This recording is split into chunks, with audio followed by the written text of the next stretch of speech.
Este domingo conmemoramos 215 años del Grito de Independencia. Por eso hoy en Hablemos desde la Academia tenemos dos grandes invitados. Mi coronel Jorge Cardona, doctor en Historia y miembro de la Academia Colombiana de Historia. Y Alejandra Calle, gestora de investigación, magíster en Historia Latinoamericana. Bienvenidos.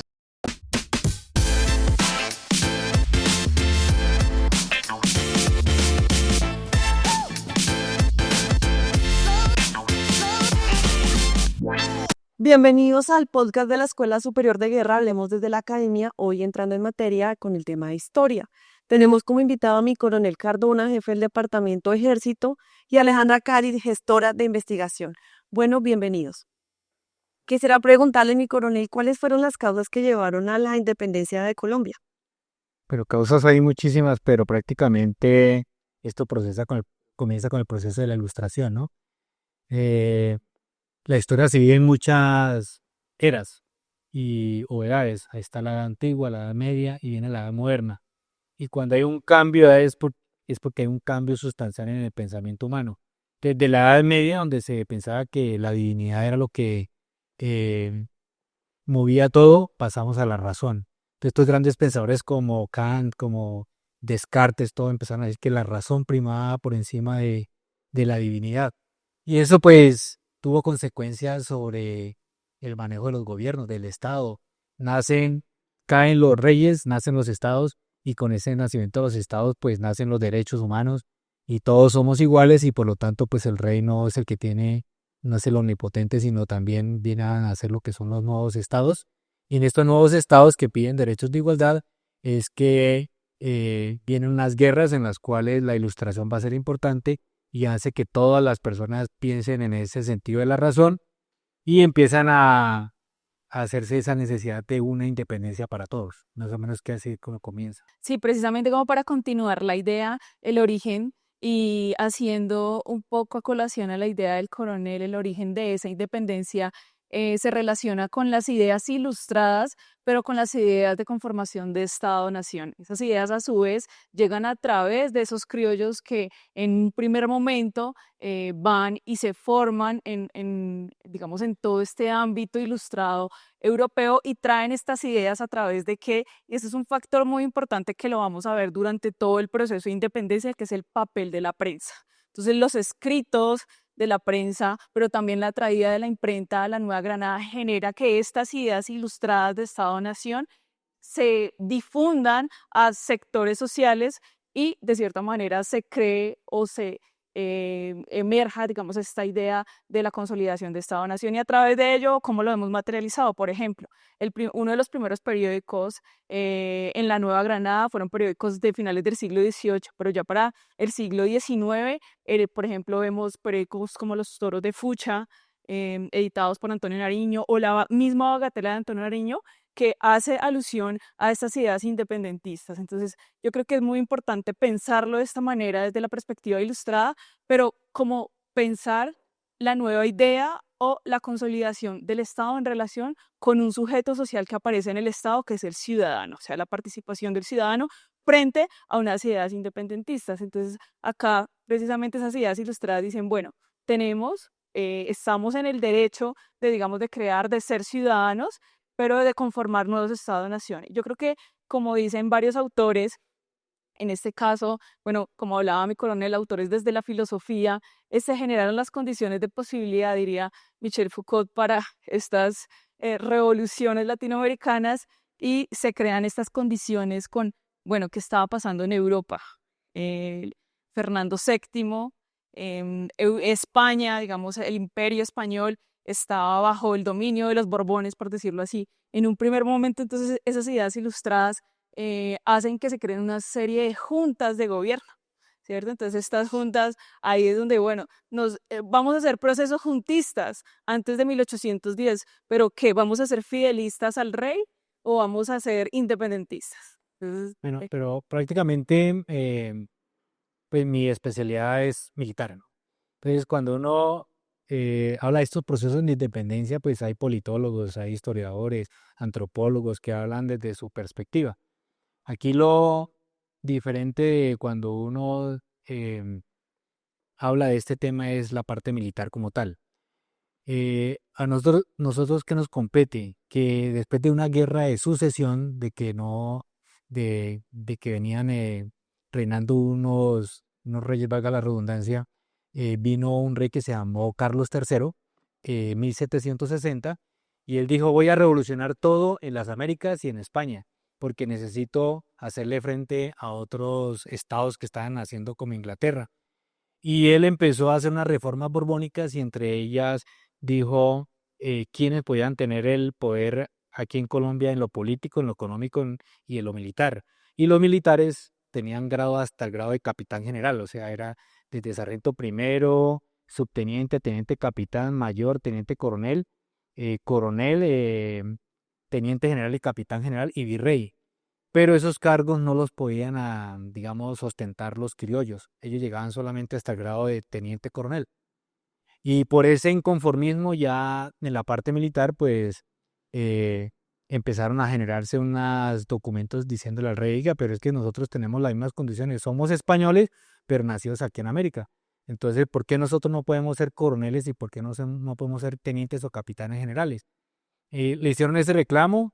En la parte política, Camilo Torres hizo el Morel agravios y le dijo también por qué no podemos tener ciertos cargos.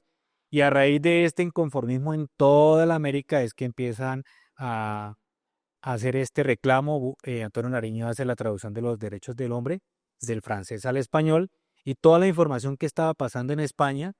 Estados Unidos va y se independiza en 1776, luego viene la Revolución Francesa en 1789 y aquí a las Américas estaba empezando a llegar a 1800. Aquí llegó esas ideas de la Ilustración, llegaron con José Celestino Mutis y quienes se reunieron con Francisco José Caldas y todos estos estudiantes del Colegio San Bartolomé y Nuestra Señora del Rosario, pues fueron absorbiendo toda esta información y ya a partir de 1800, pues el primero que empezó a hablar de esto fue el propio Haití y el que le dio impulso a todo esto fue Napoleón Bonaparte cuando invadió a España, apresó a Fernando VII y allá en España en 1808 hicieron la primera junta y por esa junta es que todos los de ultramar que somos nosotros las Américas empezaron a decir, pues si ellos hicieron la junta de gobierno, nosotros también. Y el primero fue Haití, luego fue en 1809 la Argentina, estuvo Ecuador. Nosotros en Colombia, bueno, actual Colombia, que en ese tiempo se llamaba el Virreinato de la Nueva Granada, pues cada quien, cada provincia empezó también a hacer la independencia. Por eso Cartagena dice que ellos se independizaron primero que nosotros porque ellos se proclamaron la Junta como en mayo de 1810. Después estuvo Santa Fe de Bogotá porque aquí era donde estaba el virreinato.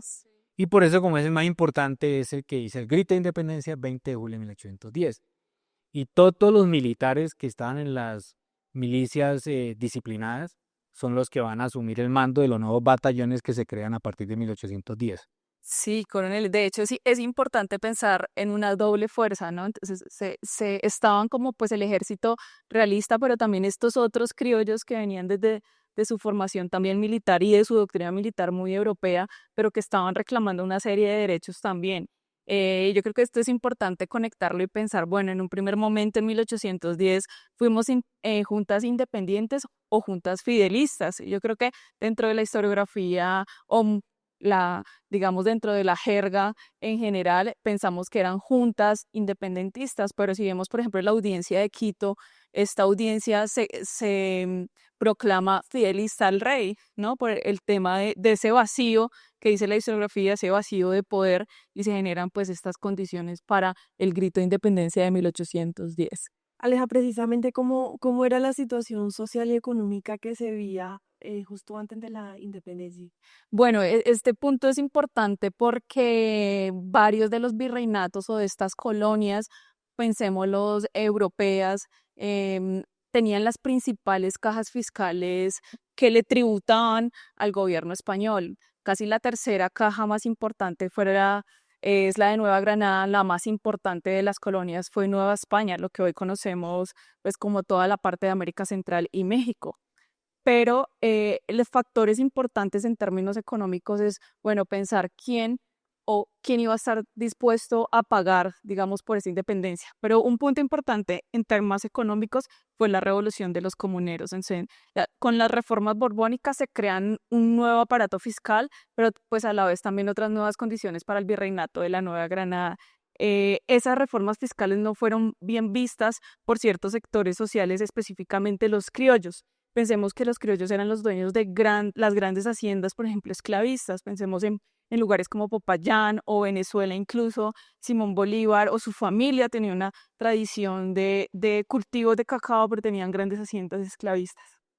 Entonces, un factor que también llevó, digamos, a este tema de la revolución de comuneros, pero a la misma independencia fue el factor económico. ¿Y qué sectores sociales estaban ahí? Claro, pues por ejemplo, estaban los indígenas, cobijados también por la corona, entonces veíamos el tema de los indios mitayos en las minas, pero que también tenían una serie, no voy a decir una serie de derechos, sino estaban cobijados, digamos, por la corona, que posteriormente indígenas o, bueno, sectores sociales que no estaban dentro de esas élites criollas, pensemos las desde el centro, desde Bogotá o desde otros sectores como Cartagena, o en ese momento, y a la pregunta que tú ibas, bueno, ¿cuál era el centro en ese momento de la Nueva Granada? En ese momento Popayán era uno de los centros económicos más grandes, claro, que era Bogotá.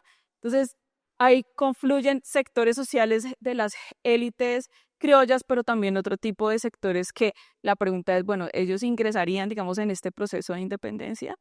Serían estos nuevos ciudadanos. Entonces, el nuevo ciudadano tenía que tener una serie de condiciones también sociales para ser el ciudadano de esta nueva república y que posteriormente pues se materializó en 1821. Un nuevo enfoque en los derechos humanos, la seguridad hemisférica, la protección de los ciberataques, esto y más en nuestras maestrías de posgrado. Los invitamos a visitar nuestra página web www.sdg.edu.co. Continuemos. Y coronel, ¿qué cambie Colombia una vez se da esta independencia? Bueno, hay que primero diferenciar esto, es importantísimo la temporalidad. Porque 1781, Revolución de los Comuneros, hablan del capitán Antonio Galán, ¿sí? Después viene 1810, que es el grito de independencia, y después viene 1819, que es el 7 de agosto, que está muy cerca. 20 de julio y 7 de agosto están cerca. Y en esos 9 años hubo 34 batallas. En esas batallas fue la batalla Bajo Palacé, Alto Palacé, Calibío,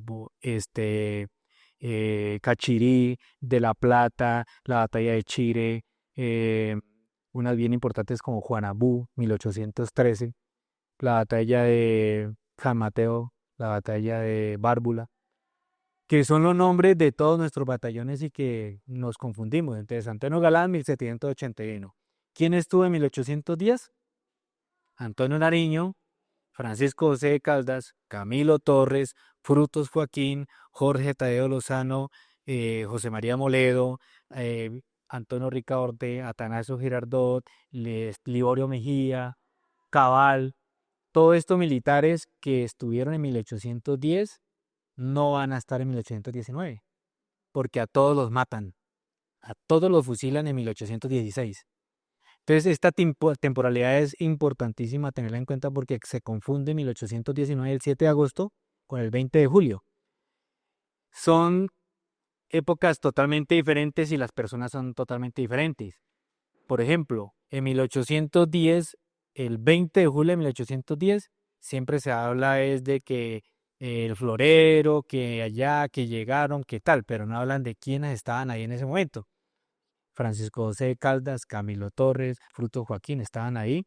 Y cuando se hace el grito de independencia que el batallón auxiliar del rey entrega las armas, automáticamente ese batallón se convierte en el batallón voluntario de la Guardia Nacional, que es el primer batallón del Ejército de Colombia y es el comandante es Antonio Baraya.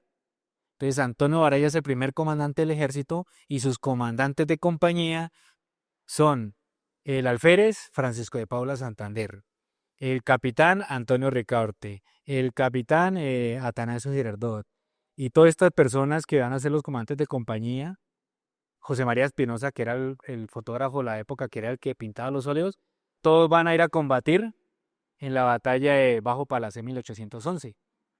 Combaten en la batalla de Juanabú, porque ellos dicen, bueno, en estos días celebraron de los 200 algo años del Estado soberano de Cundinamarca, ¿no? Desde 1813. Entonces, Antonio Nariño coge a los muchachos más jóvenes y se los lleva para el sur a tratar de liberar y ayudar a Cali y contratan a Simón Bolívar, que venía de Venezuela, era teniente coronel, y le dice: Camilo Torres, ven, hágame el favor y me ayuda allá en el norte para poder liberar el norte de los españoles. Pero Bolívar lo que hace y se va para Venezuela y se lleva a Luciano de Luyer, a Atanasio Girardot, ¿cómo es que se llama? Antonio Ricaurte, y ellos van a morir en tierra venezolana en 1813-1814. O sea, ellos no sobreviven. Cuando en 1815 intentan sitiar a Cartagena es cuando liberan a Fernando VII y Fernando VII manda a Pablo Morillo con 12.000 hombres acá y viene a implantar un régimen de terror y él dice: hay que matarlos a todos, no debe haber sobrevivientes. Por eso que Francisco José Caldas es un sabio, no me interesa, fusílenlo. Y lo fusilaron y todos los militares que están ahí pues no sobrevivió ninguno. Sí, ¿qué podemos decir de qué tan libre quedó Colombia después de esa independencia o hubo otro tipo de dominación? Bueno, como el coronel lo acaba de decir, ese periodo entre 1810 a 1818 se generaron una serie de guerras y batallas también entre los dos bandos, esa retoma del Imperio Español por medio de Fernando VII.